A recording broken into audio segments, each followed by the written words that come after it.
Sveiki, šiandien parodysiu, kaip pasikeisti Steam paskyros duomenis, jeigu vietoj elektroninio pašto prisijungimų jums buvo duota tik svetainė. Visų pirma, atsidarykite laišką su prisijungimais bei prisijunkite prie Steam paskyros.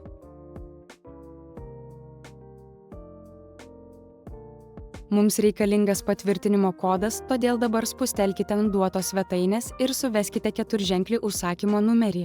Jį galite rasti laiške.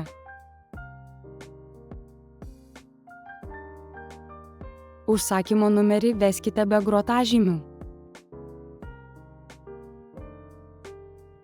Dabar spauskite mygtuką ir palaukite, kol jums atsiras šešiaženklis patvirtinimo kodas.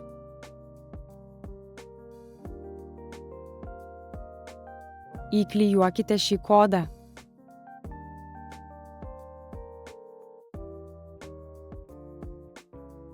Dabar sekite mane. Susiraskite pakeisti L-paštą mygtuką.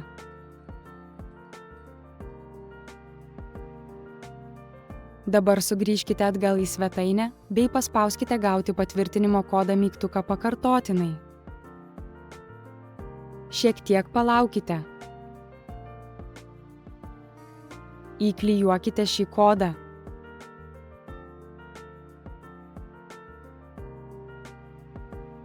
Įrašykite savo asmeninį L-pašto adresą.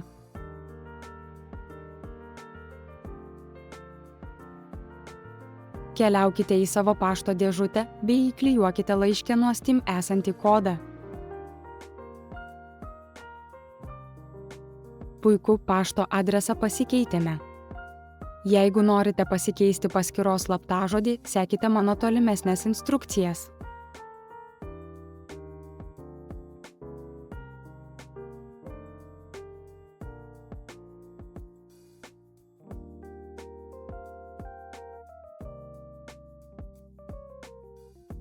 Įveskite naują slaptažodį.